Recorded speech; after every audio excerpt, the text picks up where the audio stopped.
Cecilia Flor was 21 years old, but her large, watery brown eyes held the purity of someone who had never seen the cruelty of the real world.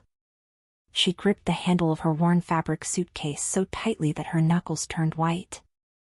The rain fell over the metropolis, not like the rain that watered the lavender fields of her grandmother's farm, but like a gray, dirty curtain that seemed to want to wash away the sins of the asphalt. She had never been kissed. She had never felt a man's hand on her waist with desire. She had never tasted alcohol. For Cecilia, the world ended at the fence of her family's indebted farm. Coming to the big city wasn't a choice made for adventure, it was a silent sacrifice. The eviction notice from the bank weighed heavy in her pocket, folded and refolded, a constant reminder of why she was there. Monarcha Hotel, she read the golden neon sign piercing the fog. To her, it looked like a glass palace. She didn't know that modern palaces often hid dungeons. She didn't know that this building, with its imposing black glass, was built on secrets, extortion, and power games. She only saw an opportunity, a salary that could save the only home she knew. Cecilia entered through the service door. The smell hit her immediately, a cloying mixture of industrial cleaning products trying to mask the aroma of expensive cigars and heavy perfumes. Name? The security guard in the booth didn't even look up. He had a scar on his neck and a gun in a holster that Cecilia, in her innocence, tried to ignore. Cecilia Flor. I'm the new night shift maid. He looked up. Stopped. His gaze swept over her homemade floral dress, white socks, worn ballet flats, and brown hair tied in a thick braid falling over her shoulder. She looked like a hallucination in that place. A daisy sprouting in the middle of a toxic landfill. You're in the wrong place, girl. No, sir. She smiled, and her smile was so genuine that the man blinked, disconcerted. I came to work. I have a lot of strength in my arms, I've helped with the harvest since I was a child. The guard huffed, shaking his head as if predicting a disaster. Freight elevator. Basement 2. Good luck. You're going to need it. In the locker room, Cecilia put on the black and white uniform. It was a bit loose in the bust and too short in the legs for her taste, causing her to constantly tug at the hem in an attempt to cover herself better. The housekeeper, Mrs. Muller, inspected the new hires like a general inspecting troops before a lost battle. When she reached Cecilia, she stopped and sighed. You, Muller said, eyes narrowing. How old are you? 12? 21, ma'am. You look like you just walked out of a fairy tale book. Muller shook her head. Listen well, country girl. This hotel hosts men, difficult men. Men with a lot of money and little patience. Muller leaned in closer, her voice dropping to a serious warning. You see, you clean, you shut up. If you see things you don't understand, ignore them. If you hear screaming, pretend it's the TV. And the golden rule, Mr. Rossi. The owner. Cecilia swallowed hard. He lives in the penthouse. Never look him in the eye. Never speak unless he asks. He hates noise, he hates incompetence, and above all, he hates people who try to draw attention. Stay out of his way if you want to leave here in one piece. Lorenzo Rossi sat in the darkness of his penthouse. The only light came from the city below and the lit tip of his cigar, which he wasn't smoking, only watching burn. The office was a mausoleum of mahogany and leather. Silent. Cold. Flawless. He was 28 years old and already felt exhausted by it all. Downstairs, in the hotel's private club, the business his father built was in full swing. Women dancing, men betting, the smoke of vice rising through the floors. Lorenzo felt a deep repulsion for all of it. For him, human touch was a dirty transaction. The women surrounding him had dollar signs in their eyes and poison on their lips. The men who shook his hand had daggers up their sleeves. He had built a fortress of ice around himself. No desire. No warmth. Only control and power. People didn't respect him out of love, they respected him because he was a heartless monster, exactly like his father, or so they thought. "Sir?" Enrico's voice came through the intercom. "Speak." The night crew had a problem. "The office needs to be cleaned before the morning meeting. They sent a rookie. I said I didn't want anyone in here while I was here. She's fast, sir. They said she's invisible. She won't be a bother." Lorenzo sighed, snuffing out the cigar in the crystal ashtray. 5 minutes. If she takes longer than that, throw her out. The office door opened with a soft creak. Cecilia entered on tiptoes, holding the trash bag and feather duster as if they were shields. The room was in twilight. She could barely see an inch in front of her nose. "It's so big," she thought, shivering. "And so empty." The air smelled of loneliness and expensive tobacco. There were no photos, no plants, no color. Only shades of gray and black. She began collecting papers from the bin near the door, moving carefully so as not to make noise. Her eyes adjusted to the darkness, and she saw the silhouette of a man sitting in the armchair facing the floor-to-ceiling glass window. Mr. Rossi. The king of that place. Cecilia's heart beat so fast she feared he might hear it. "Stay invisible," Muller had said. She tried to be quick. But then, passing near the coffee table, she saw it. There was a small bird on the floor, near the balcony. A sparrow that must have entered through some crack and hit the reinforced glass. It was lying on its side, wings splayed oddly, breathing rapidly. Cecilia's compassion overrode her fear. She forgot the rules. She forgot where she was. "Oh, poor thing," the whisper escaped her lips, full of genuine pain. She dropped the trash bag and knelt on the expensive rug. Her hands, accustomed to tending fragile sprouts on the farm, cupped the small bird with extreme delicacy. "You hurt yourself, didn't you? The glass is cruel, it tricks us, looks like nothing is there, but it's a wall." Lorenzo swiveled the chair. He made no sound. He was a predator watching prey that didn't know it was being hunted. He saw the girl kneeling on his rug. He saw the maid uniform, the thick braid, the soft profile illuminated by the moonlight. And he heard her voice. It wasn't the sensual, forced voice of women trying to seduce him. It was a sweet voice, charged with an empathy he thought no longer existed in the world. "What are you doing?" His voice sliced the silence, deep and raspy. Cecilia jumped in fright but didn't drop the bird. She cradled it against her chest, turning to face the shadow rising from the armchair. Sir, forgive me." The little bird, it hit the glass. "It's cold." Lorenzo emerged from the shadows. He was immense. The sleeves of his white shirt were rolled up, revealing strong arms marked by dark tattoos. His face possessed a severe beauty, hard angles, and eyes that looked like pools of darkness.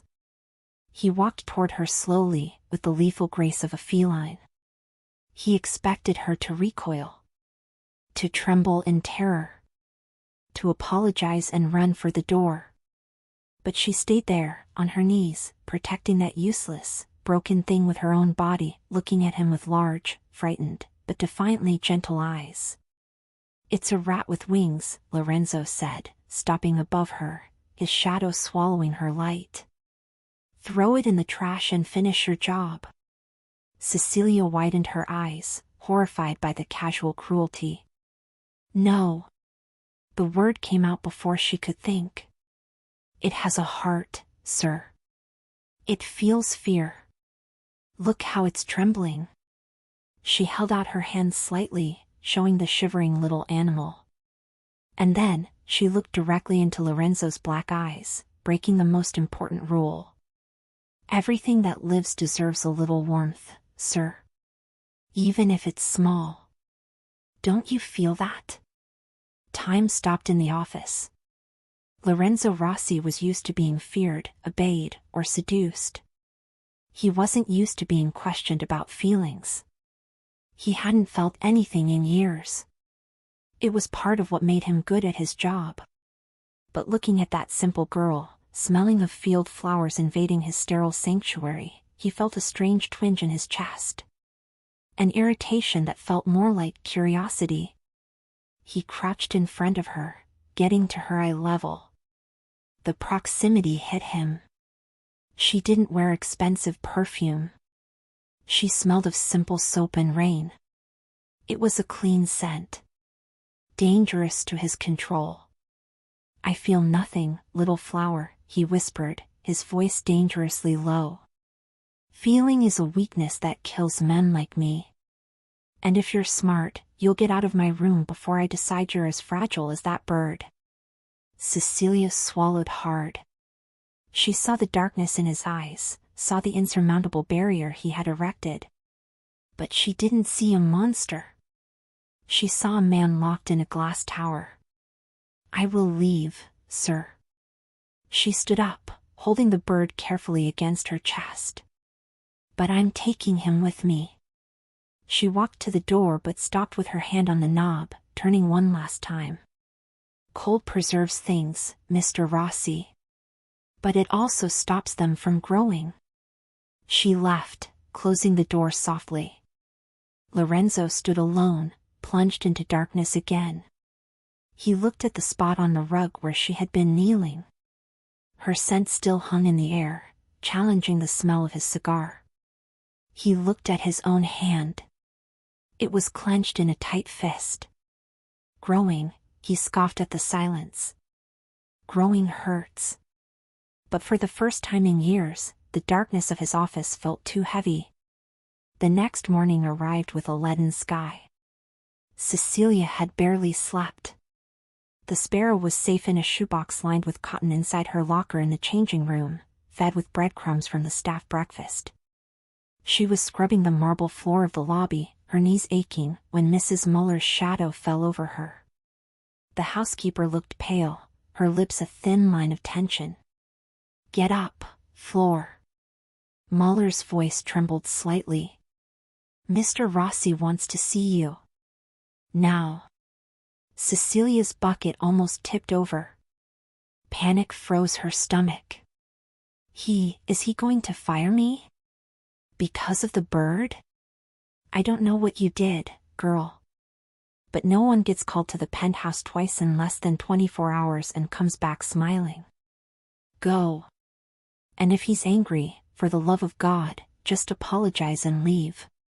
The ascent in the golden elevator seemed to take an eternity. Cecilia tried to smooth her uniform. She knew it was loose at the waist and tight at the bust, and her tights had a small run.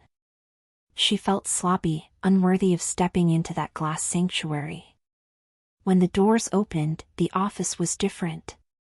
Daylight poured in through the massive windows, but the blinds were half closed, creating strips of light and shadow that sliced the room like prison bars. Lorenzo wasn't sitting. He was standing, leaning against the edge of his massive desk, arms crossed over a broad chest covered by a black tailored vest. Without the jacket, the muscles of his arms and shoulders seemed to want to tear the expensive fabric of the shirt. Close the door, he ordered. His voice was dark velvet, soft but laden with an authority that made Cecilia's knees weak. She obeyed, the click of the lock sounding too loud in the silence. As Sir Rossi. Mrs. Muller said that. Come closer. Cecilia swallowed hard and took 3 timid steps. She stopped at a safe distance, keeping her head down, looking at his Italian leather shoes, which shone immaculately. Closer, he said. She took 2 more steps. Now, she could smell him. It wasn't just tobacco today. It was sandalwood, black coffee, and that indescribable scent of man, of warm skin and danger. "Look at me, Cecilia." She lifted her face slowly. His eyes captured hers immediately. They weren't cold today. There was a dark flame burning deep inside, a contained hunger that she, in her innocence, couldn't decipher, but which made her whole body react.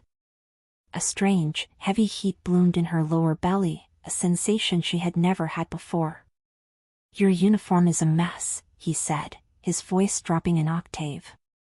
He wasn't shouting. He was analyzing. "Sorry, sir. They didn't have my size. I tried to adjust it with pins, but—" Lorenzo pushed off the desk. He moved slowly, circling her like a wolf circles a lost sheep. Cecilia stopped breathing. She felt the heat of his body at her back. He was big, blocking the light, enveloping her in his shadow. "You tremble like that bird," he whispered, right behind her ear. His hot breath grazed the sensitive skin of her neck. A violent shiver ran down Cecilia's spine, making her nipples harden against the rough fabric of the uniform. She bit her lip to stop a whimper of fright, or something else. I don't want to be a bother, sir." "You already are a bother," he murmured. "You bother me because you smell like flowers in a place that smells of money and rot." Lorenzo raised his hand. Cecilia saw the movement out of the corner of her eye and closed her eyes, expecting a blow. But the touch that came was shocking.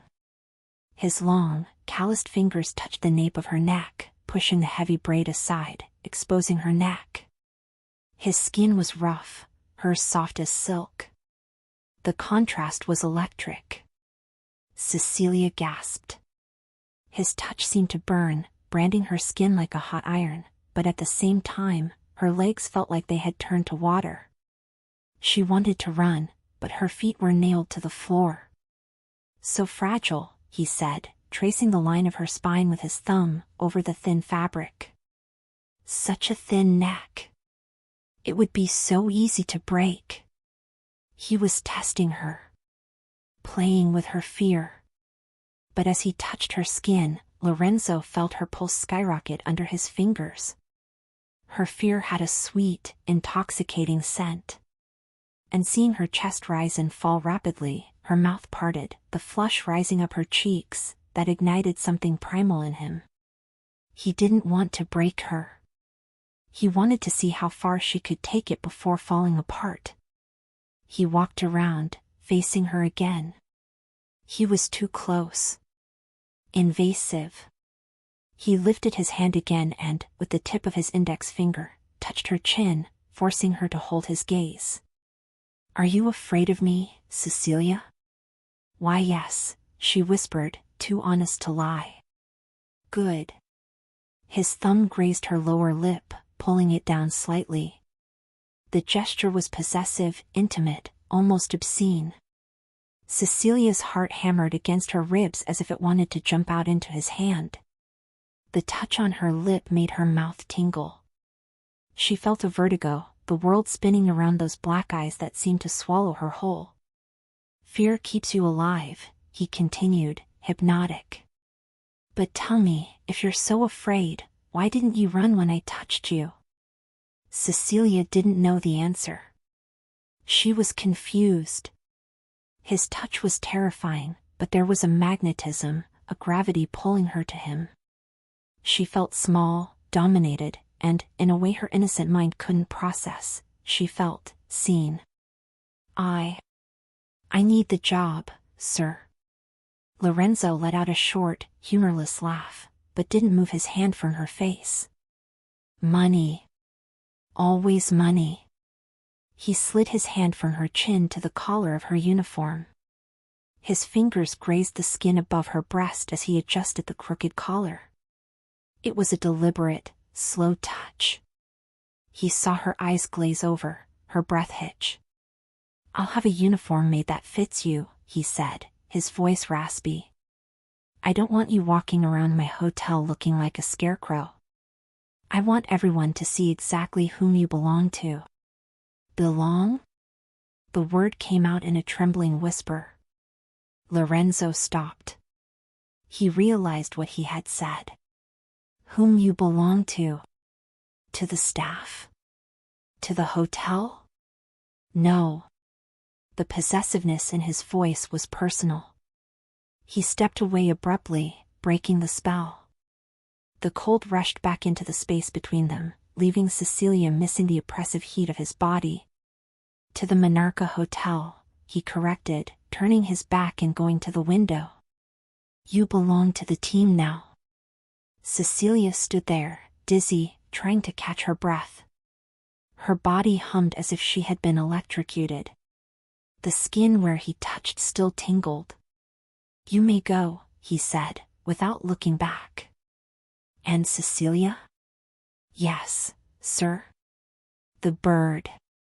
If it dies, don't come crying in my office. Cecilia nodded, even knowing he couldn't see her, and stumbled out. When the door closed, Lorenzo released the breath he was holding. He looked at his own hands. They weren't trembling anymore. They were steady, energized. He had scared her, yes. But he had also seen her pupil dilate when he touched her lips. She was innocent, yes. But innocence could be corrupted.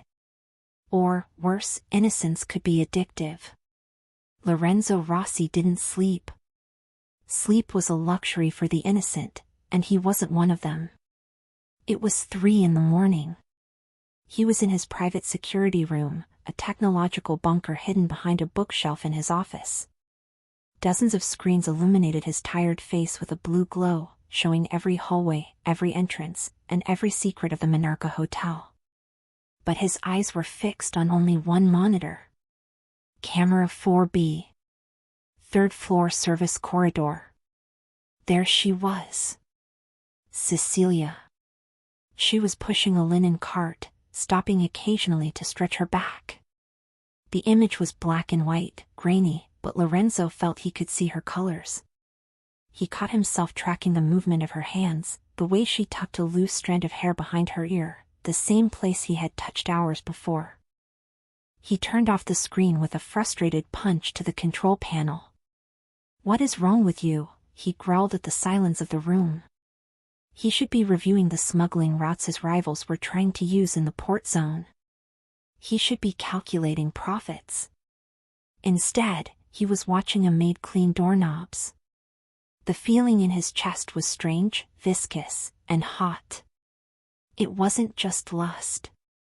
He'd had the most beautiful women in the city in his bed and forgotten them the next morning. This was different. It was a deep irritation, mixed with a hunger that didn't come from the stomach. He felt dirty. His world was made of shadows, lies, and violence. And Cecilia? She was pure light. Every time she entered his field of vision, he felt a violent need to put her under a glass dome. Not to trap her, but to stop the soot of his world from touching her. He wanted to keep her clean. And, paradoxically, he wanted to be the only one to dirty her. The duality was driving him mad. The next morning, Cecilia found a black box with a satin ribbon on the bench in the locker room. Inside, there were 3 new uniforms. They weren't cheap polyester like the old one. They were Egyptian cotton, soft to the touch. And when she put one on, it fit her body like a glove, respectful, but outlining the soft curve of her waist that the old fabric hid. A gift from management, said Mrs. Muller, passing by her with a suspicious look.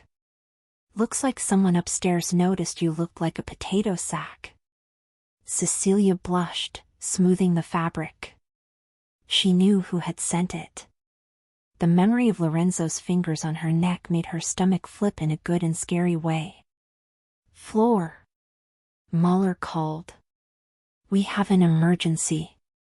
We're short-staffed at the Velvet Lounge. I need you to take hot towels to the VIP area now. Cecilia's blood ran cold. The club, ma'am? But I was told never to go there. It's just a quick delivery. Go in, leave the towels, get out. Don't look at anyone. Go. Cecilia grabbed the stack of towels and went down. The Velvet Lounge was a subterranean world. Even in the morning, it was dark, lit only by red and purple lights. The smell was strong, spilled alcohol, overly sweet perfume, and sweat. She walked quickly, keeping her head down, her heart beating in her throat. She felt like an intruder, a sheep walking alone into the wolf's den. She reached the VIP area, a section isolated by velvet curtains. Hey, doll. A hand grabbed her arm. Cecilia let out a muffled scream, dropping the towels. A man was sitting in a corner armchair. He wore an expensive suit, but his collar was open, and his eyes were glazed over like someone who hadn't slept off the previous night's drunkenness yet. I asked for a blonde, but you'll do, the man smiled, pulling her. His breath smelled of sour whiskey. Cute uniform. Let's see if it comes off easy. No. Let me go. Cecilia tried to pull her arm away, but his grip was strong. Panic blinded her. She had never been touched with malice. She didn't know how to fight. She froze, tears instantly springing to her eyes.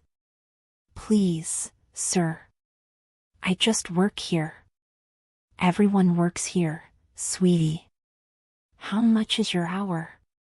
Upstairs, in the security office, Lorenzo saw. He saw the man, Marco Vanzetti, a minor mafia associate, a worm Lorenzo tolerated for business, put his hands on Cecilia. Lorenzo's world turned red. It wasn't a rational thought. It wasn't a business decision. It was a volcanic explosion in the center of his chest. A fury so pure, so black and murderous that he didn't even realize he had stood up from his chair until it fell backward, hitting the floor. No one touches her. The thought roared in his mind. She is mine. He didn't know where that possessive thought came from, and it didn't matter. He left the office, ignoring the elevator, running down the emergency stairs, skipping steps, a storming human form descending into hell. Cecilia was crying now, trying to push the man's chest away. Let her go, Vanzetti. The voice wasn't loud. It was deadly. The man froze. The ambient music seemed to have stopped. The temperature in the room plummeted. Lorenzo Rossi stood at the entrance of the VIP area. He didn't look human. His eyes were abysses of hate, his fists clenched at his sides, knuckles white. Mr. Rossi, the man let go of Cecilia immediately, raising his hands, his drunkenness vanishing with the shock of adrenaline. I didn't know she was reserved. I was just joking. Lorenzo walked toward him. Fluid movements. Lethal. Joking? Lorenzo grabbed the man by the collar and lifted him from the armchair as if he were made of straw. He shoved him against the wall, the sound of the impact echoing. You think the fear in her eyes is a joke? Cecilia was huddled in the corner, trembling, hugging herself. She looked at Lorenzo and, for the first time, saw the monster everyone talked about. But this monster was there for her. Lorenzo brought his face close to Vanzetti's. If you touch a single hair on any of my employees again, Lorenzo lowered his voice to a whisper that only the two of them and Cecilia heard. I will rip your hands off. Do you understand? Yes. Yes, Mr. Rossi. I swear. Lorenzo released him with disgust. The man fell to the floor and scrambled away, tripping over his own legs. Lorenzo stood there, breathing heavily, trying to control the urge to go after the man and finish the job. His blood boiled. His hands trembled, not from fear, but from contained adrenaline. Slowly, he turned to Cecilia. She was leaning against the velvet wall, eyes wide, face wet with tears. She looked broken. And it was his fault. He was the owner of this cursed place. His anger changed direction. Now, he was furious with himself. "I told you to stay away from here," he said, his voice raspy, hard. Cecilia sobbed. I was told to come. I didn't want to." Lorenzo closed the distance between them in 2 steps. He saw the moment she shrank back, expecting him to yell. That broke him. Something inside his chest of ice cracked painfully. He didn't want her to be afraid of him. Not now. Not after this. He raised his hand, but this time, the movement was slow, telegraphed. He touched her cheek, wiping away a tear with his thumb. "Stop crying," he whispered, and the order sounded more like a desperate plea. "You don't have to cry. Not while I'm here." He looked at her, at the innocence stained by fear, and the truth hit him with the force of a train. He didn't just want to protect her. He needed her. She was the only real thing in his fake life. She was the antidote to the poison running in his veins. And that terrified him more than any gun pointed at his head. "Come," he said, his voice softer than he knew he was capable of. He took off his own jacket and placed it over her shoulders, wrapping her up. His scent surrounded her, wood, power, and safety. "I'm getting you out of here. And whoever sent you here will pay." He put his arm around her shoulders, guiding her out of the darkness of the club, toward the light. As they walked, Lorenzo realized something terrible. He would burn the whole world down if necessary, just to ensure she never had to tremble like that again. Obsession had transformed. Now, it was devotion. And a man like him didn't know how to be devoted without being dangerous. The elevator rose in silence, a soft hum that seemed deafening to Cecilia. She was still trembling, huddled inside Lorenzo's huge jacket, which smelled like him, an intoxicating mix of tobacco, sandalwood, and authority. Lorenzo didn't let her go. His arm remained around her shoulders, firm as an iron bar, keeping her glued to his side. He radiated a furious heat. His eyes were fixed on the numbers of the digital panel climbing, 20, 30, 40. When the doors opened to the penthouse, he didn't take her to the office. He guided her to the right, through double oak doors that Cecilia had never seen open. Where are we going?" Her voice was a trembling thread. "To my home. The office is for business. You are not business." They entered Lorenzo's private living room. It was a vast space, with glass walls revealing the gray city outside, black Italian leather sofas, and a modern fireplace, unlit and cold. It was beautiful, luxurious, and completely devoid of human warmth. "Sit," he ordered, pointing to the sofa. Cecilia obeyed, sitting on the edge, hands clasped in her lap, still wearing his jacket over her uniform. She felt small, a floral smudge in a monochromatic world. Lorenzo went to a crystal bar. He poured a glass of ice water, his hands moving with surgical precision. He returned and crouched in front of her. Yes, crouched. The king of ice, the man who made politicians tremble, was on his knees on the rug before a maid from the country. "Drink," he said, holding out the glass. Cecilia took the glass with both hands, teeth chattering against the crystal as she took a sip. The cold water helped wash the taste of fear from her mouth. "Thank you, sir. Lorenzo." She blinked, water droplets hanging from her long lashes. "What?" "When we are here, alone, you call me Lorenzo." He reached out and, with a delicacy that contradicted his size, took her arm. He pulled the sleeve of the jacket up. There, on the pale, soft skin of her forearm, the marks of Vanzetti's fingers were beginning to appear. Red blotches that would soon turn purple.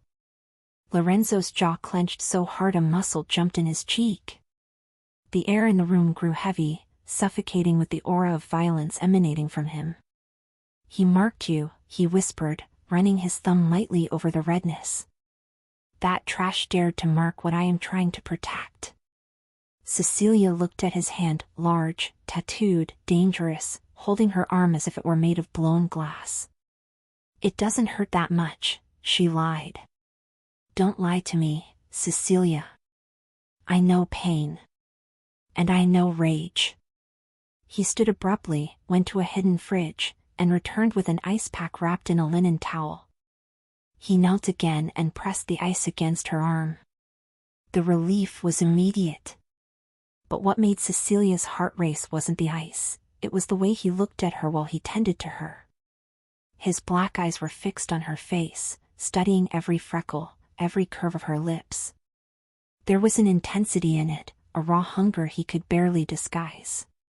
Why are you doing this?" she asked, voice weak. "I'm just the cleaner."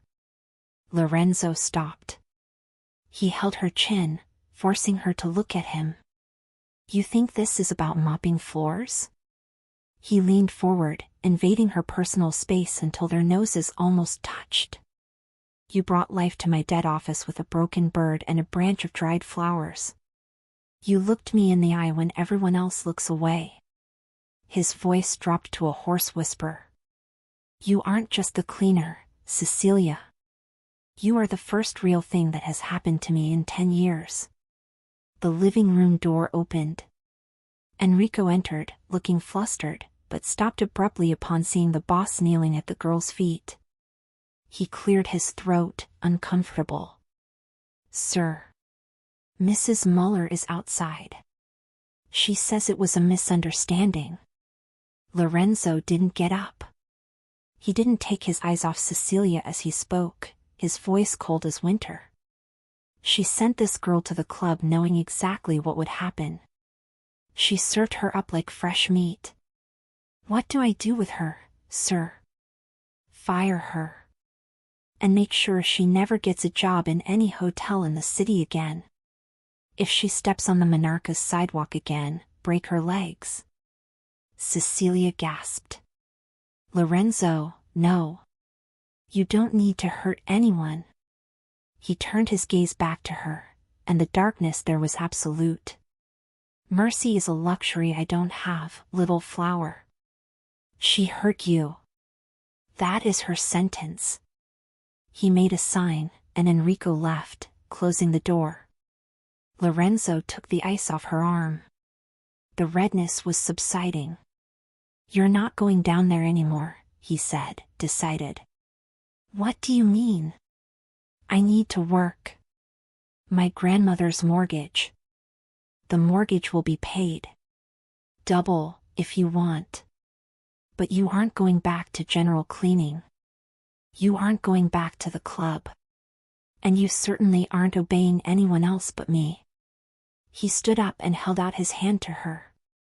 "Starting today, you work for me. Directly. You take care of this penthouse. My clothes. My food. My office." Cecilia looked at his hand. It was an offer of salvation, yes. But it also felt like a contract with something dangerous. If she accepted, she would be trapped in that world of glass and shadows, alone with him. "And what else?" she asked, remembering the stories she heard about rich men and their assistants. "What else will I have to do?" Lorenzo smiled. It was a slow, predatory smile, but laden with a dark promise. He leaned in and brushed his lips against her forehead, a chaste kiss that burned all the way to her soul. "You will have to put up with me, Cecilia. You will have to see the monster without the mask. And you will have to stay by my side while I rule this hell." He pulled back a little, eyes shining. "Do you accept?" Cecilia looked around. At the cold luxury. At the city outside that scared her. And then at him, the man who had just threatened to break someone's legs because of her. She shouldn't feel safe. But, inexplicably, she did. She placed her small, calloused hand in his. "I accept." Lorenzo closed his fingers around her hand, pulling her to stand. Her body collided gently with his. He didn't let her go. "Good," he murmured, looking at her mouth with undisguised desire. "Welcome to your gilded cage, little bird.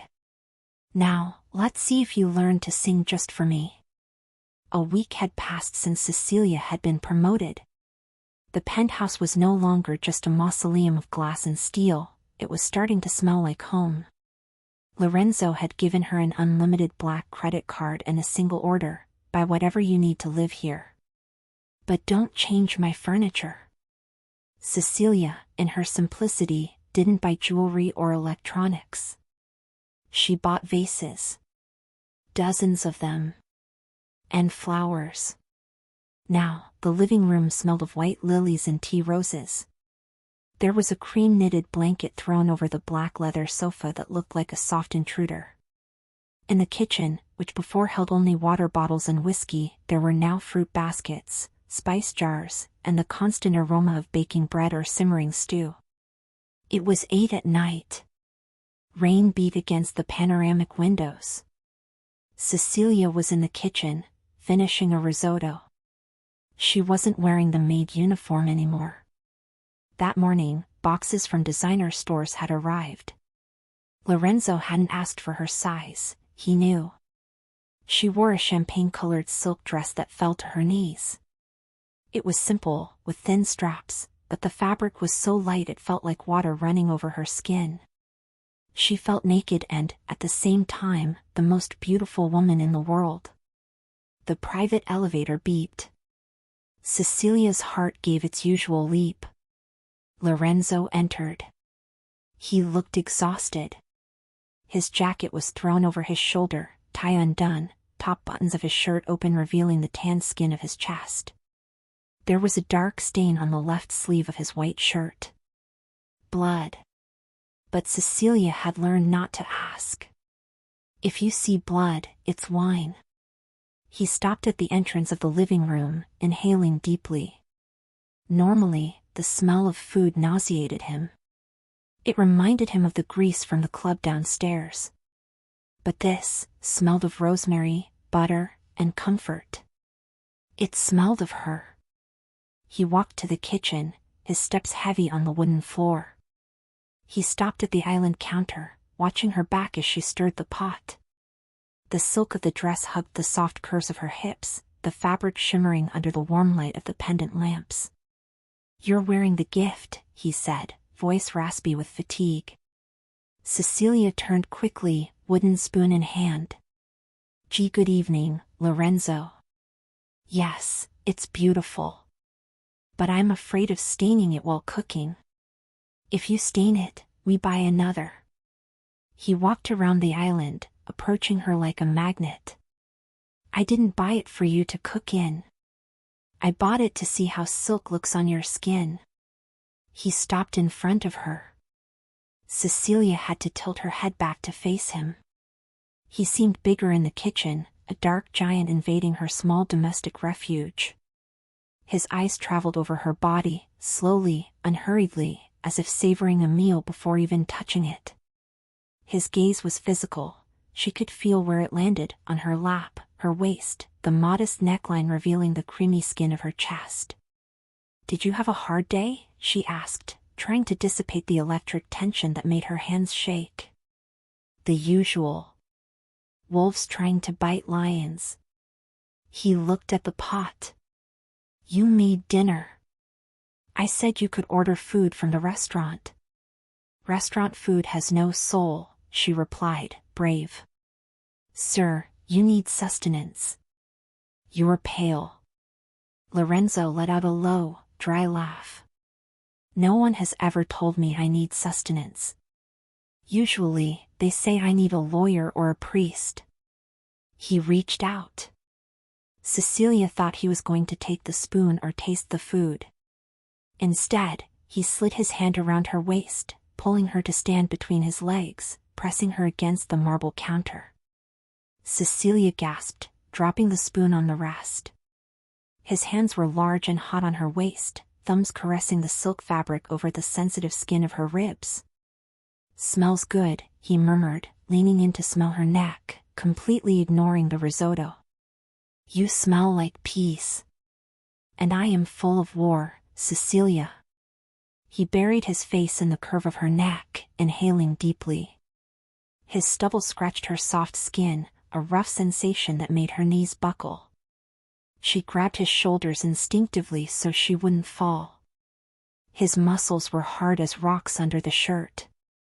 "Lorenzo," the name came out in a trembling sigh. "Shoo. Let me stay here a little while." His voice vibrated against her collarbone. Just a minute of silence. They stayed like that, in the quiet kitchen. The feared mobster, the business reaper, resting his forehead on the shoulder of a country girl, absorbing her light as if it were oxygen. Cecilia, moved by an instinct she didn't know she had, lifted one hand and began to stroke his black hair, her fingers running through the silky strands at the nape of his neck. Lorenzo shuddered. A guttural sound escaped his throat, a growl of pleasure and surrender. He lifted his head slowly. His black eyes were dilated, hungry. But it wasn't an aggressive hunger today. It was a desperate need. "You have no idea what you do to me, do you?" he whispered. "You stay here, cooking, arranging flowers, singing to broken birds, while out there I do things that would make you run screaming if you knew." "I won't run," she said, voice firm, though her heart ached. "I see you, Lorenzo. Not what they say you are. You see what you want to see. You see a prince where there is only a monster." He let go of her waist and, with a quick movement, grabbed her by the hips and lifted her, sitting her on the cold marble counter. Now, they were at the same height. Her dress rode up a little, revealing her knees and part of her thighs. Lorenzo's hands landed on her thighs, thumbs tracing circles on the inside, dangerously close to the hem of the dress. The touch was possessive, marking territory. "Have dinner with me," he said, voice hoarse. "But no one thing, Cecilia Floor." He leaned in, brushing his lips at the corner of her mouth, not really kissing her, just teasing, promising.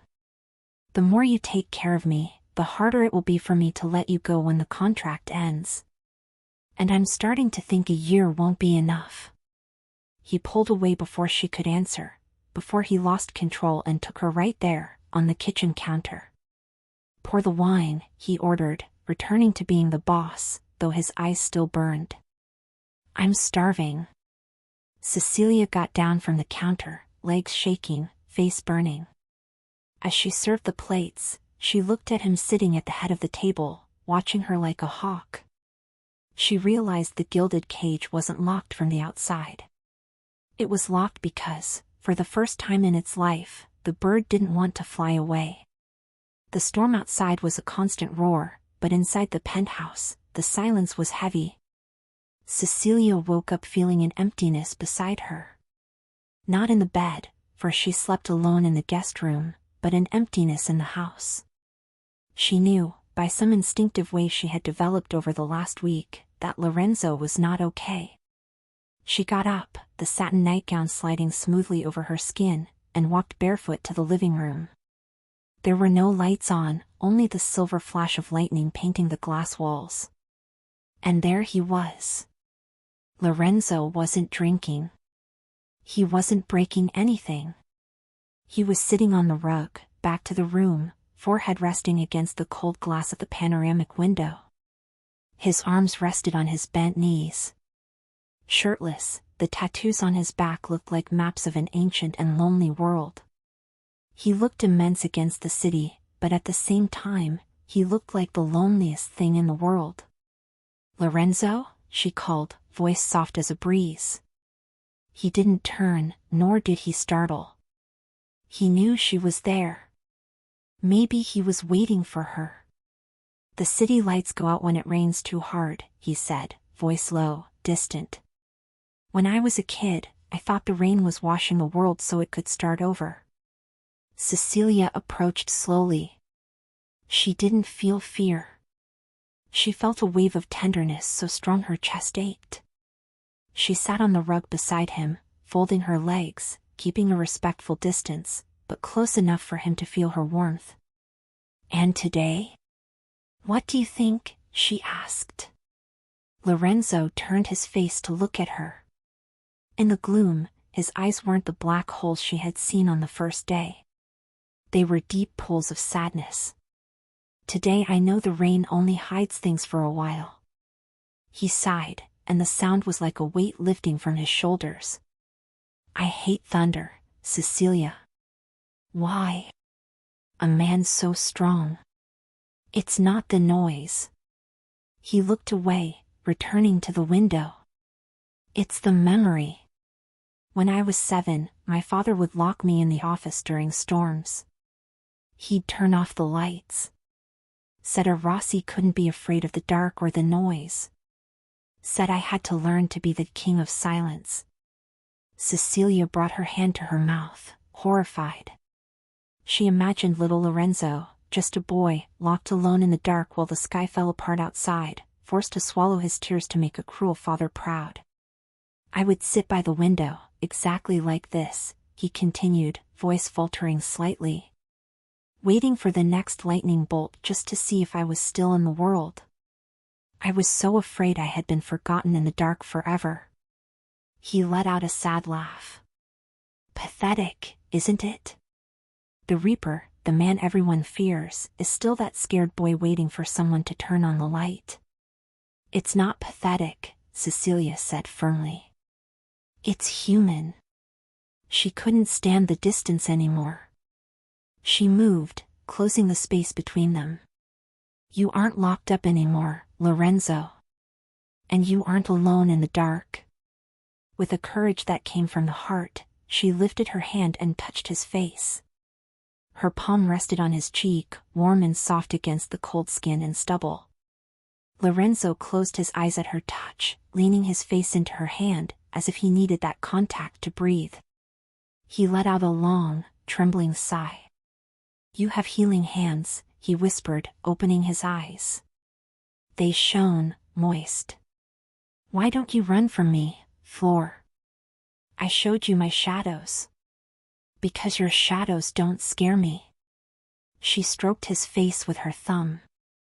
"I see the light you hide. I see the boy who just wanted to be held." Lorenzo's expression crumbled. The mask of coldness, the armor of mafia boss, it all fell away. He looked at her with raw adoration, as if she were a miracle. He lifted his hand and covered hers that was on his face. Their fingers intertwined. "No one ever stayed," he confessed, voice hoarse with emotion. "Everyone wants the power, the money, or the protection. No one ever wanted to stay just with me, here on the floor, while I'm afraid." "I'll stay," she promised. "I'll stay as long as you need."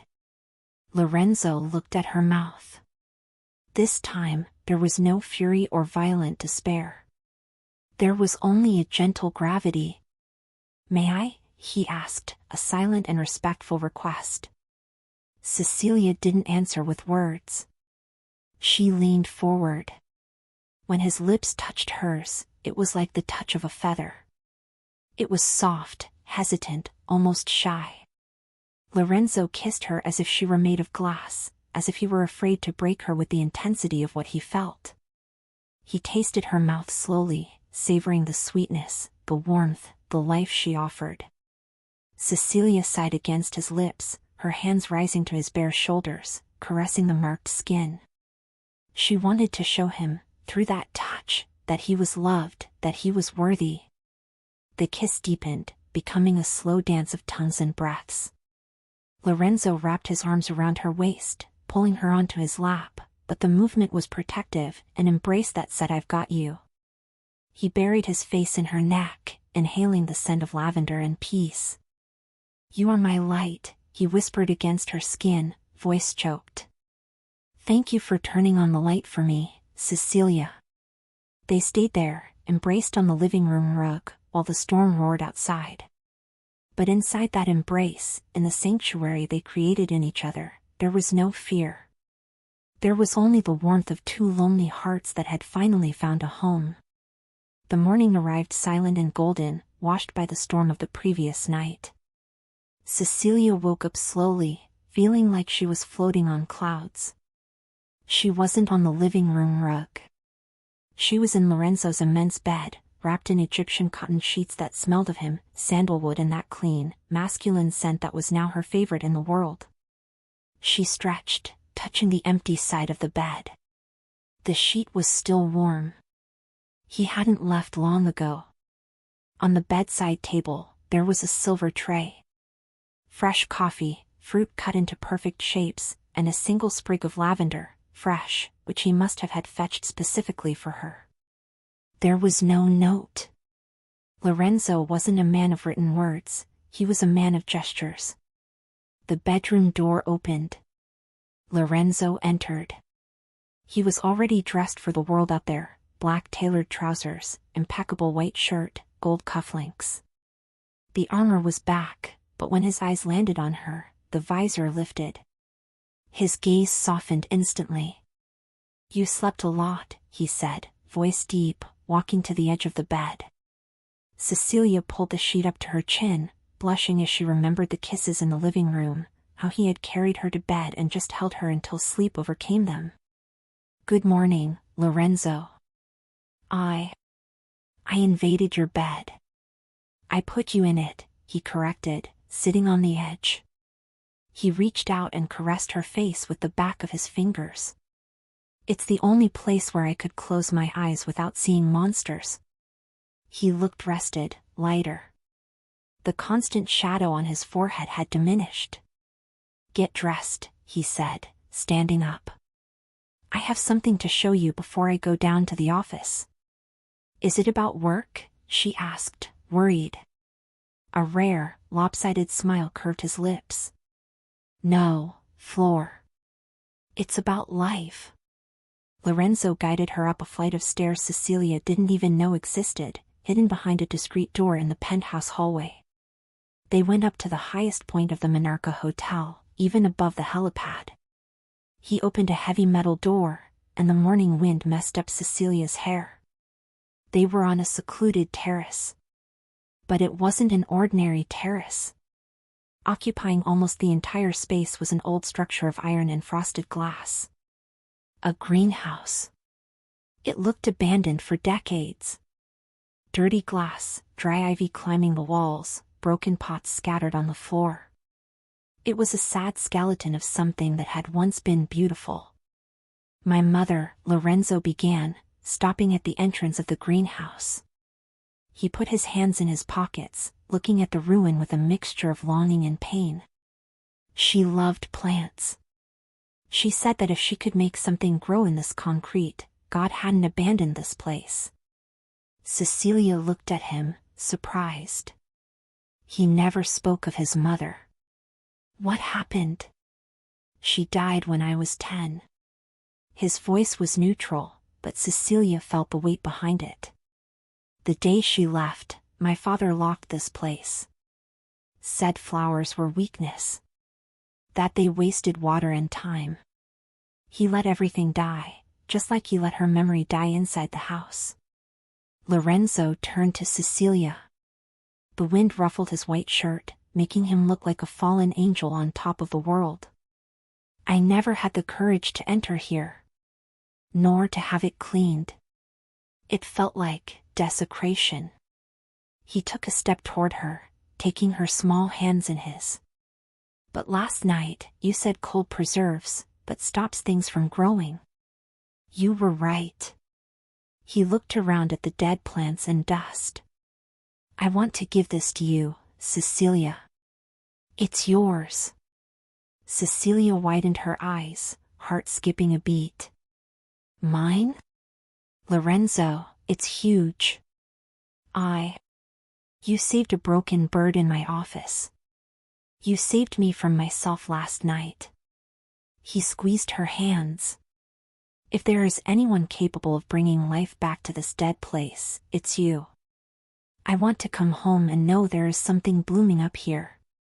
Something my world down below cannot touch. Tears sprang to Cecilia's eyes. Not of sadness, but of overwhelming joy.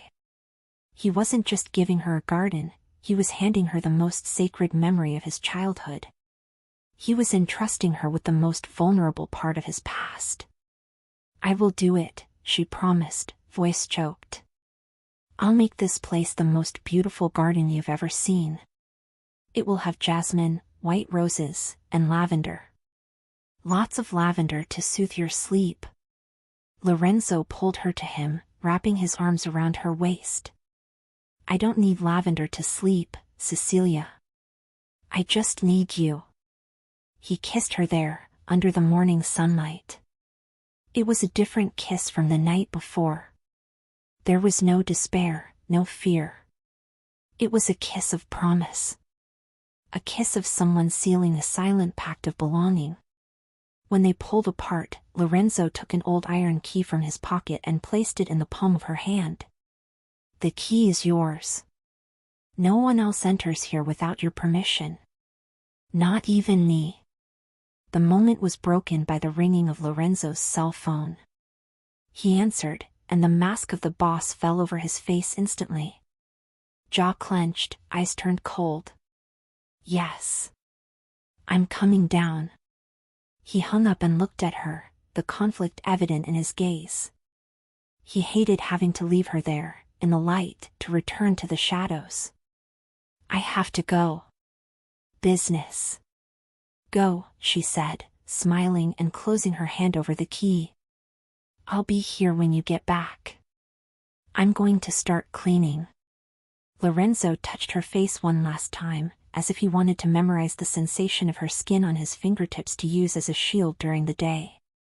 Watch out for the thorns, he murmured, before turning his back and descending into the hell that was his empire, leaving his angel in the only piece of heaven that remained. Cecilia stood alone on the terrace. She looked at the dirty, abandoned greenhouse. Where others saw trash and hard work, she saw potential. She saw life waiting to wake up. Let's wake you up, she whispered to the dry plants. Winter is over. She opened the greenhouse door. The air inside was stale, hot, and still. But in the corner, hidden under a pile of dry leaves, Cecilia saw something. A small green sprout, stubborn, pushing itself through a crack in the concrete floor. She smiled. Life always found a way. And maybe, just maybe, Lorenzo Rossi's heart was finding its way too. 2 weeks had passed. The top of the Monarca Hotel was no longer a glass graveyard. Under Cecilia's loving hands, the greenhouse had been resurrected. She spent her days there, with dirt under her nails and sun on her face, pruning, watering, and talking to the saplings Lorenzo had delivered by the truckload. The smell of mold had been replaced by the fresh aroma of star jasmine and, of course, rows and rows of lavender starting to sprout, promising a purple sea soon. Lorenzo had arrived early that day. He went straight up to the terrace, loosening his tie, feeling the weight of the empire crushing his shoulders. But when he opened the greenhouse door, the weight vanished. There she was. Cecilia was perched on a wooden stool, humming softly while cleaning the leaves of a giant fern. The late afternoon light poured through the clean glass, turning the dust around her into gold. She looked like a fairy who had decided to live on top of a skyscraper. You're going to end up living here and leaving the penthouse empty, he said, voice raspy, leaning against the doorframe. Cecilia turned, her face lighting up in a smile that was exclusive to him. Lorenzo. You're early. She wiped her hands on her apron and ran to him. She didn't hesitate. She stopped in front of him and stood on tiptoes to kiss his cheek. It was a new ritual, domestic and sweet, that made Lorenzo's hardened heart skip a beat every time. He held her by the waist, keeping her close. The smell here has changed. It doesn't smell like the past anymore. It smells like life.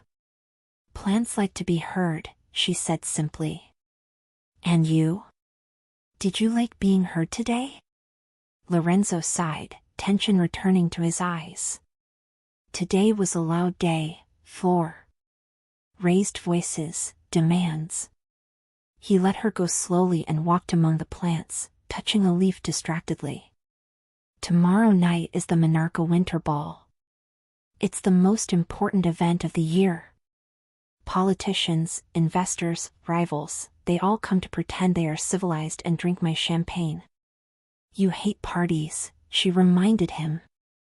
I hate them. It's a Shark Tank in ball gowns and tuxedos. Usually, I go, stay an hour, show I'm still in charge, and come up to drink alone in the dark. He turned to her, expression intense. But I don't want to be alone in the dark tomorrow. I want you to go with me. Cecilia froze, hands going to her chest. Me? Oh, no, Lorenzo. I wouldn't know how to act. I don't know how to talk to important people. I'm just the girl who takes care of your plants. They'll laugh at me. They'll laugh at you. Lorenzo crossed the greenhouse in long strides, stopping in front of her and holding her hands firmly. No one laughs at what is mine, Cecilia. And you aren't just anything. You are the only real person in this entire building. He kissed the palm of her hand. I need you there. Not as a trophy to display, but as my shield. When I'm with you, the noise quiets down. I need my peace in the middle of the war. How could she deny him? He was asking for her protection, in his own way. I'll go, she whispered. But I don't have anything to wear. My dresses are cotton. Lorenzo smiled, and it was a genuine, boyish smile. Leave that to me.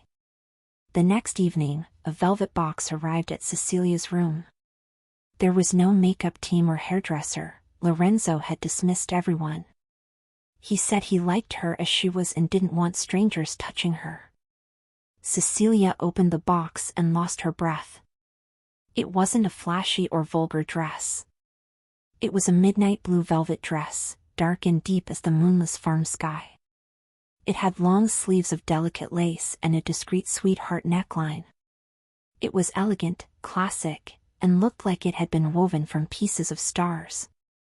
She got dressed, feeling the heavy, soft fabric hug her body. She pinned her hair in a loose bun, leaving a few strands loose as Lorenzo liked, and applied only a nude lipstick. When she looked in the mirror, she didn't see the scared maid. She saw a woman who was loved. And that made her more beautiful than any makeup. She walked out into the living room. Lorenzo was waiting, back turned, looking at the city. He wore an impeccable black tuxedo, tailored to fit, making him look even broader and more imposing. Hearing her steps, he turned. The world stopped. Lorenzo said nothing. He just looked. His black eyes swept every inch of her, from the hem of the dress brushing the floor to her exposed neck. His breath hitched. She was stunning, yes, but she was still her. Her simplicity shone through the velvet. He walked to her slowly, as if approaching an altar. You look, his voice failed, raspy. He shook his head, giving up on words. You stole all the air in this room, Cecilia. Cecilia blushed, looking down. It's the dress. It's very beautiful. The dress is just fabric. You are the one who gives it light. He reached into his jacket pocket and pulled out a small aged leather box. Turn around, he asked softly. Cecilia obeyed, turning her back and sweeping her hair off her neck. She felt the cold metal touch her skin, followed by the warmth of Lorenzo's fingers grazing her nape as he fastened the clasp. It was my mother's, he whispered near her ear. It's an antique cameo. It has no diamonds, isn't worth millions. But it was her favorite thing. She said it protected the heart of those who are good. Cecilia looked down. A delicate ivory cameo with the image of a flower hung on her chest. Lorenzo, it's too precious. I can't. She would have loved you, he said, voice choked, resting his chin on her shoulder and hugging her from behind. He looked at their reflection in the window glass. The monster in the black suit and the princess in blue velvet. You brought her garden back to life. No one else deserves to wear this. He kissed her shoulder, over the lace. Are you ready to descend into the lion's den? Cecilia touched the cameo, feeling the history and love contained there. Then, she placed her hand over Lorenzo's, which rested on her waist. She looked at his reflection. He looked strong, but she saw the tension in his shoulders. I'm ready, she said, turning in his arms to face him. She adjusted his bow tie, an intimate gesture of a wife, not an employee. As long as I'm holding your hand, they are just kittens, Lorenzo. Not lions. Lorenzo let out a low laugh, resting his forehead against hers. Then don't let go of my hand. Not for a second. He offered her his arm. Let's go, my flower. Let's show them what true royalty is. When the elevator doors opened into the ballroom, and the music and conversation ceased with the entry of Lorenzo Rossi, he didn't look at the crowd that feared him.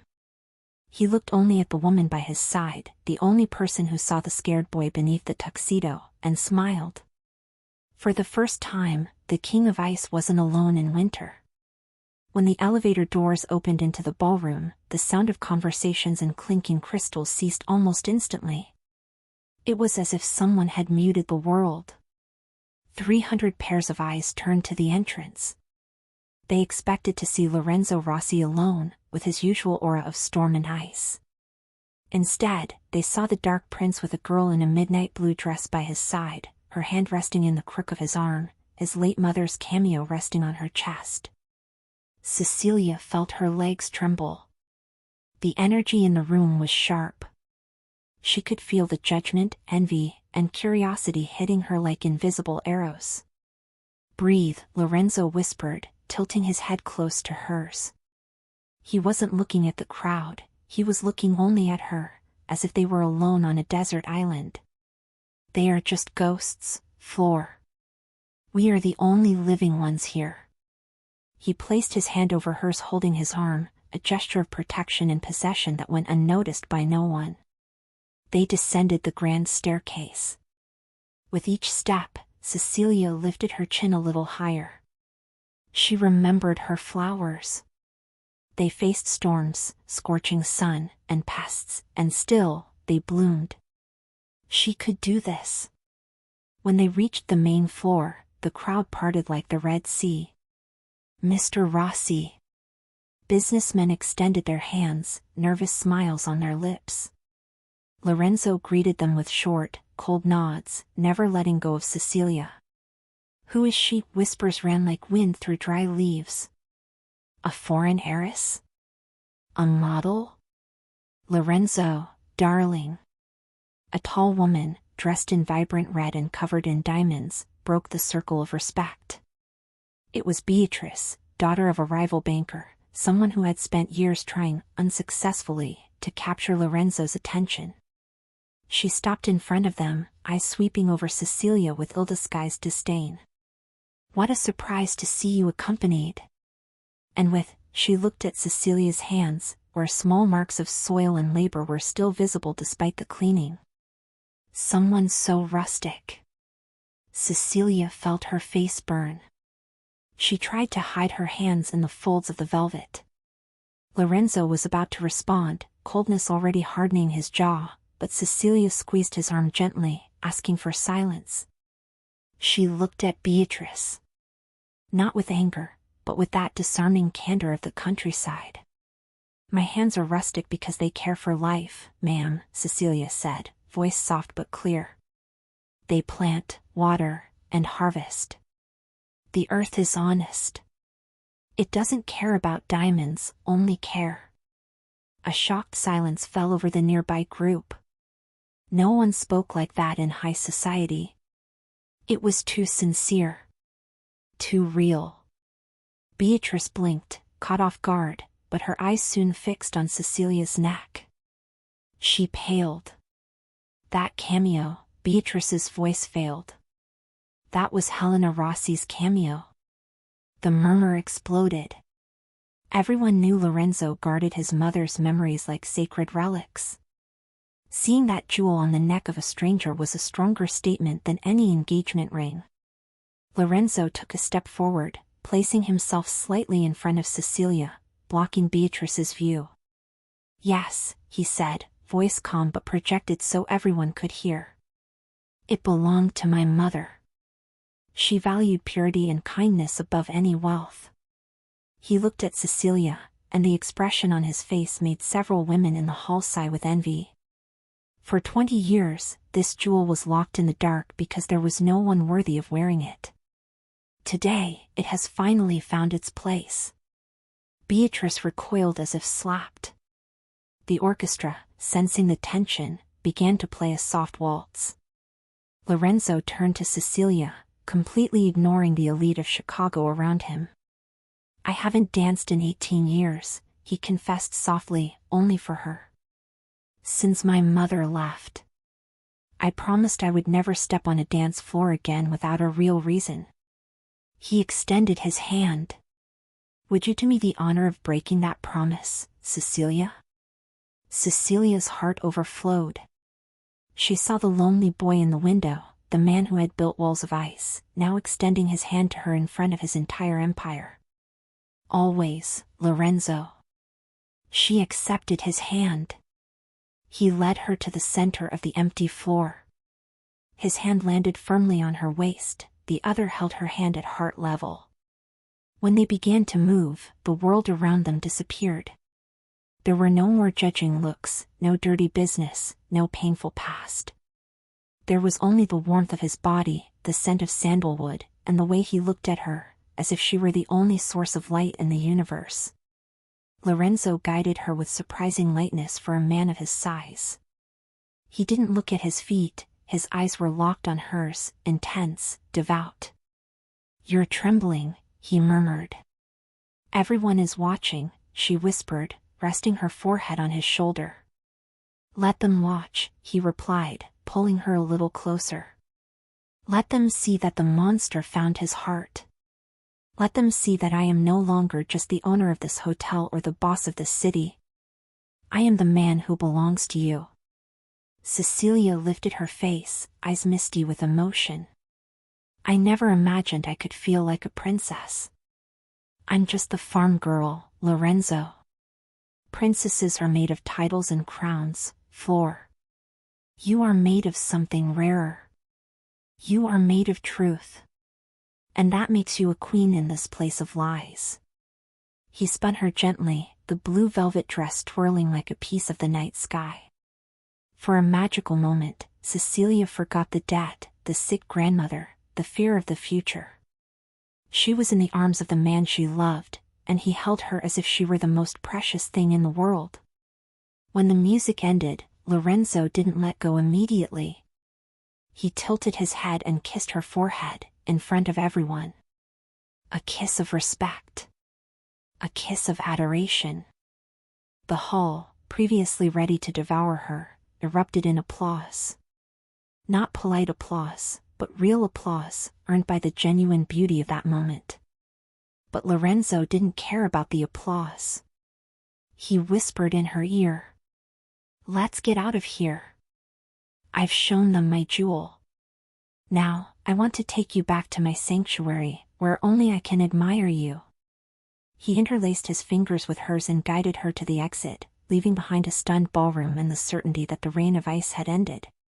Summer had arrived at the Monarcha Hotel, brought by a girl in a simple dress in gardener's hands. The penthouse was silent when they returned, but it wasn't that cold, lonely silence anymore. It was a silence of peace, filled by the shared breathing of the two. Lorenzo didn't let go of Cecilia's hand for a second, from the car to the elevator, and from the elevator to the living room. He seemed afraid that if he let go, she would evaporate like a dream too good to be true.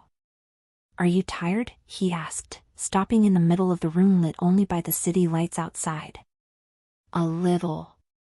"My feet aren't used to heels," she confessed, taking off the silver shoes and stepping onto the soft rug with a sigh of relief. "But I don't want to sleep. I feel like if I sleep, this magical night will end." Lorenzo smiled, taking off his jacket and throwing it over an armchair. He walked to her, standing behind her back. "The magic isn't in the night, Cecilia. It's in you." His hands went to her neck. With extreme delicacy, he undid the cameo clasp. He kissed the nape of her neck, a soft touch that made Cecilia close her eyes and tilt her head back, leaning against his broad chest. "Come with me," he whispered against her skin. "I want to take you to our place." They went up to the terrace. The greenhouse at night was a spectacle of its own. Moonlight filtered through the glass roof, bathing the rows of lavender and jasmine in silver. The scent of flowers was stronger now, sweet and intoxicating, mixing with the fresh dawn air. Lorenzo closed the door, isolating them from the wind and city noise. Inside, it was a world just for them. Warm, fragrant, and alive. He guided Cecilia to a wooden bench she had restored and covered with cushions. "You know," he began, voice low, looking at an orchid Cecilia had saved. "When my mother died, I thought I would never see anything grow in this place again. I thought I was poisoned to anything living."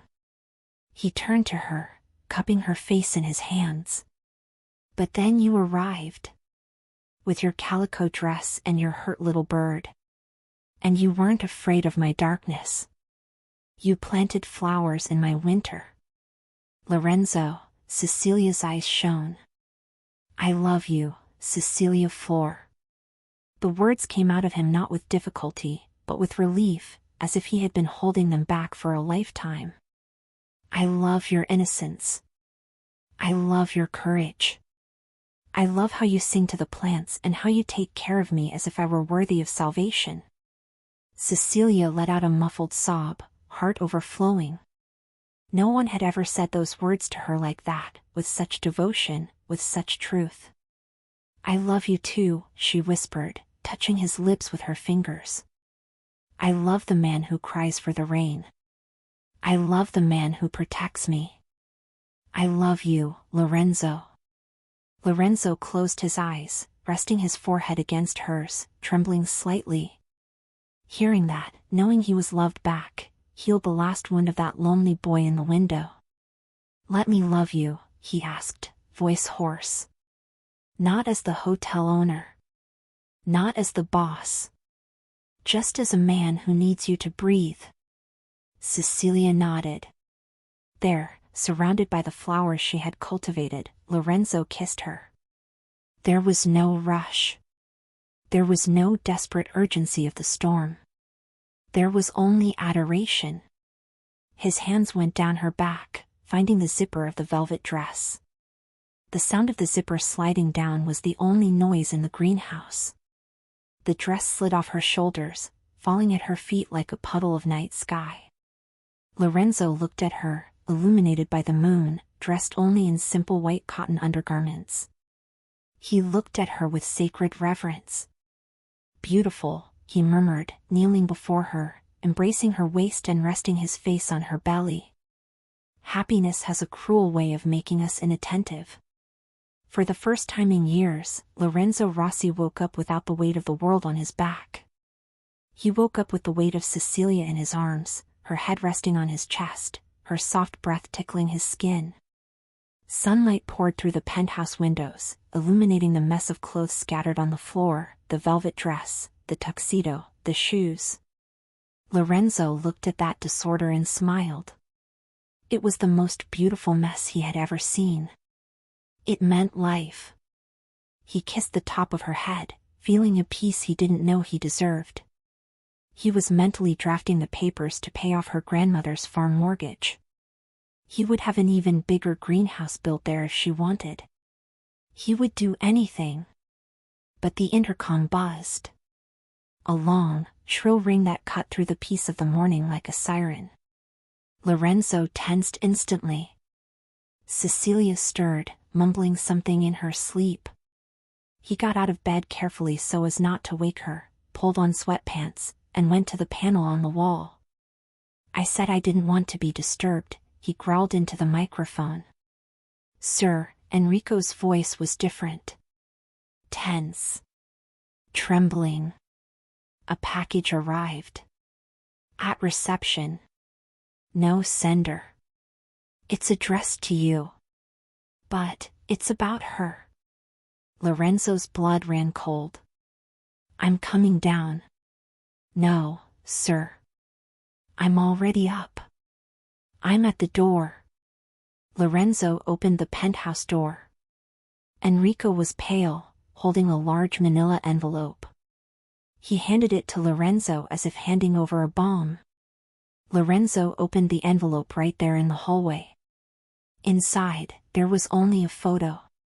It was a photo taken from afar, with a long-range lens. It showed the greenhouse on the terrace. It showed Cecilia, smiling, pruning her lavender. And over her chest, drawn in red pen on the photo, was a target. On the back, a single sentence written with letters cut from newspapers. "Flowers wither fast in winter, Rossi. Hand over the port or we prune the gardener." Lorenzo's world stopped. Sound, light, air, everything vanished. Only terror remained. It wasn't fear for himself. He'd had guns pointed at his head 1,000 times. This was worse. It was the absolute, paralyzing terror of losing the only thing that kept him human. The rivals wanted control of the docks. And they knew. They knew Cecilia was his weakness. "Prep the jet," Lorenzo said, voice dead, emotionless. "Sir?" "Prep the jet. Now. She's going to Italy. I have a safe house in Tuscany. No one knows where it is. Lorenzo, she won't want to go." "I didn't ask what she wants." Lorenzo punched the wall, making a painting shake. "Get her out of here. If she stays in Chicago one more day, they will kill her to get to me. Exactly like they did to my mother." Enrico nodded and ran. Lorenzo stood in the hallway, holding the crumpled photo. He closed his eyes, swallowing the bile rising in his throat. He had to do this. He had to break her heart to save her life. He went back to the bedroom. Cecilia was awake, sitting up in bed, wrapped in the sheet. She smiled when she saw him enter, a sleepy smile full of love. "Good morning, my love," she began. But the smile died when she saw his face. The mask was back. The King of Ice was there, standing in the doorway, cold, distant, and terrible. "Get up," he said. The voice was cutting. "Pack your things." Cecilia blinked, confused. "What?" "Lorenzo, what happened?" "You're leaving. Now." "Leaving?" She laughed nervously, getting out of bed and going to him, ignoring his partial nudity, seeking his touch. "What are you talking about?" "We just—" It was a mistake, he cut her off, taking a step back to avoid her touch. If she touched him, he would crumble. Last night. The gala. Everything. I let myself get carried away by a whim. But I woke up. Cecilia stopped. Color drained from her face. A whim? Her voice failed. "You said you loved me. In the greenhouse, you said. I said what you wanted to hear to get you into bed." The lie tasted like ash and glass in his mouth, but he said it. He needed her to hate him. If she hated him, she would leave quickly. "I'm a businessman, Cecilia. And you are a dangerous distraction. I can't have distractions. Tears filled her eyes but didn't fall. She looked at him, searching for the man who had held her during the storm. You're lying, she whispered. I'm not. The plane is waiting. You're going to Europe. You'll receive enough money to live like a queen for the rest of your life. Your grandmother's farm is paid off. But you leave my life today. Lorenzo turned his back. He couldn't look at her. Enrico will take you. He walked toward the door, ready to leave, ready to explode, ready to die inside. No. The word was soft, but firm as an oak root. Lorenzo stopped with his hand on the doorknob. What did you say? I said no. Cecilia didn't shout. She walked to him, her bare feet silent on the rug. She stopped behind his broad, tense back. I'm not going to Italy. I'm not going to the farm. And I'm not accepting your money.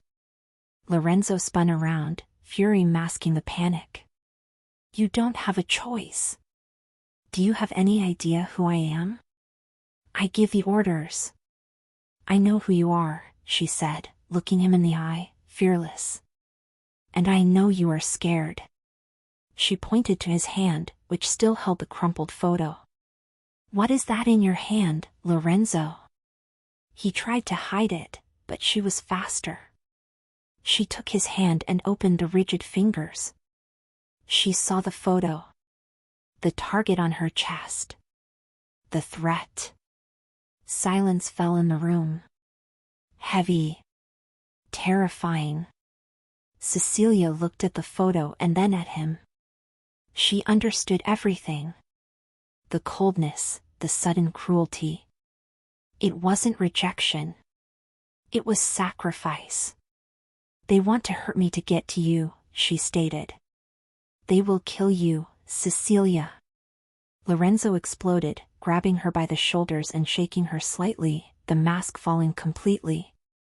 His face was contorted with agony. They know you are my heart. If I lose you, I burn the city to the ground, but that won't bring you back. I cannot live with your death on my hands. Please. Go away. He rested his forehead against hers, his tears finally falling, hot and furious. Please, Flor. Let me save you. It's the only good thing I can do. Cecilia felt his terror vibrating in her bones. She knew she should go. She should run far away from this world of targets and threats. But she looked at the man in front of her. The man who had planted a garden in concrete just to see her smile. If she left, he would survive, yes. But his soul would die. He would return to the dark forever. She brought her hands to his face, holding it firmly. Lorenzo, look at me. He opened his eyes, those black abysses full of dread. My grandmother taught me that you don't abandon the harvest when the storm comes. You protect the root. She kissed the tears on his face. I am not a hothouse flower that breaks in the wind. I am yours. And I'm staying. Cecilia, you don't understand. I understand it's dangerous. But I prefer to live one day in danger by your side than 100 years safe away from you. She pressed her mouth to his. Don't send me away. Fight for us. But don't send me away. Lorenzo looked at her, stunned by the strength of that small creature. She was offering him her very life. He let out a strangled sound and hugged her, crushing her against his chest, burying his face in her hair. You're crazy, he sobbed. You are completely crazy. I learned from the best, she whispered against his chest. Lorenzo pulled back a little, his look changing. Fear was replaced by a cold, lethal determination. If she was staying, the rules of the game had to change. All right, he said, voice dropping to that dangerous tone that made the city tremble. You stay. But if they want war, Cecilia, I will give them the apocalypse. He walked to the bedside phone and dialed a number. Enrico. Cancel the jet. Lock down the hotel. No one in, no one out. And call the men. All of them. He looked at Cecilia, who stood there, pale but firm, his queen of velvet and steel. Let's hunt. The war Lorenzo had promised didn't last years. It lasted only one night. A long, silent night where the Monarca Hotel became an impenetrable fortress. Cecilia waited in the greenhouse.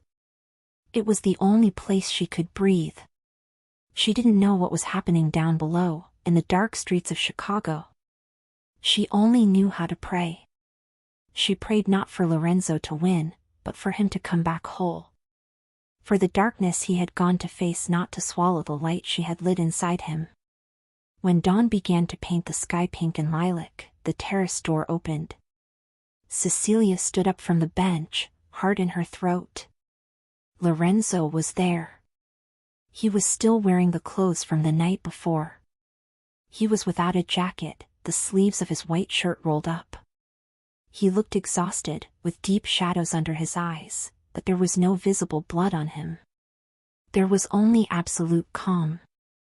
The calm of someone who faced the storm and silenced it. Lorenzo, she ran to him. He caught her in midair, hugging her with desperate strength, burying his face in her neck. He smelled of cold rain and relief. It's over, he whispered against her skin. They will never get near you again. The port, the threats, it's over. Cecilia pulled back a little to look at his face, her hands holding his rough cheeks. Are you okay? I am. He closed his eyes at her touch. Because I knew you were here waiting for me. Before. I had nowhere to return to. Today, I have a home. He took her hand and kissed it, right in the center of the palm. I said I would send you away to protect you. I was wrong. You are my protection, Cecilia. Without you, I'm just a man with a gun. With you, I am invincible.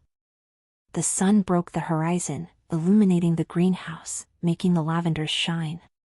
Lorenzo looked around, at the garden she had resurrected, and then at the woman who had resurrected his soul. He reached into his pocket and pulled something out. It wasn't a gun. It wasn't money. It was a ring. Simple, antique, with a solitaire diamond that seemed to capture all the morning light.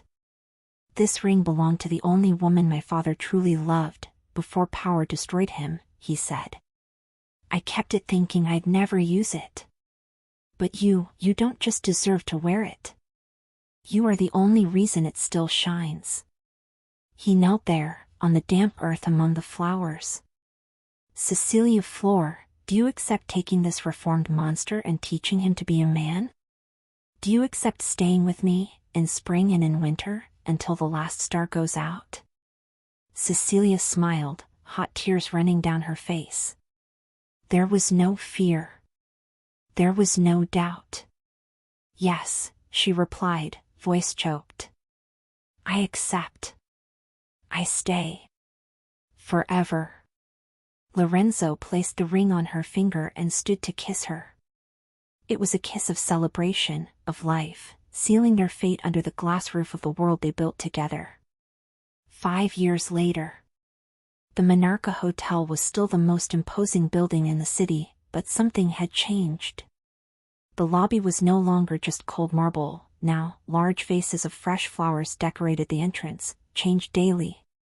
The Velvet Lounge had been closed and transformed into a fine dining restaurant, famous for its natural light and welcoming atmosphere. On the terrace, the greenhouse had doubled in size. It was a green oasis in the middle of the gray sky. Lorenzo Rossi was sitting on the wooden bench, reading a newspaper, but his eyes weren't on the news. They were on a little 4-year-old girl, with curly black hair and a yellow dress, running between the rows of lavender chasing a butterfly. "Daddy! Look," she shouted, laughing. "She likes me." "Of course she likes you, Elena," Lorenzo replied, putting down the newspaper and smiling. The smile came easy now. The tension lines on his forehead had disappeared. "Everything likes you." The greenhouse door opened and Cecilia entered. She was even more beautiful, with that serene confidence of someone who is deeply loved. She carried a tray with lemonade. Lorenzo got up and went to her, kissing her softly on the lips before taking the tray. "You should be resting," he scolded, placing his hand on her belly, which was starting to show the gentle curve of a second pregnancy. "I'm pregnant, Lorenzo, not sick." She laughed, resting her head on his shoulder. "Besides, I wanted to see my two loves." They watched their daughter play.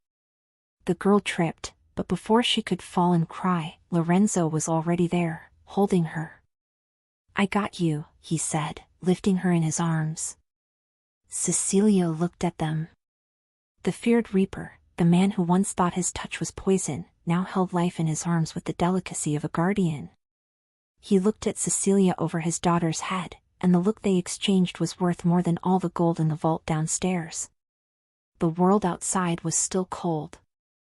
There were still storms. But there, high in the tower, in the garden that love built, it was always spring. The end.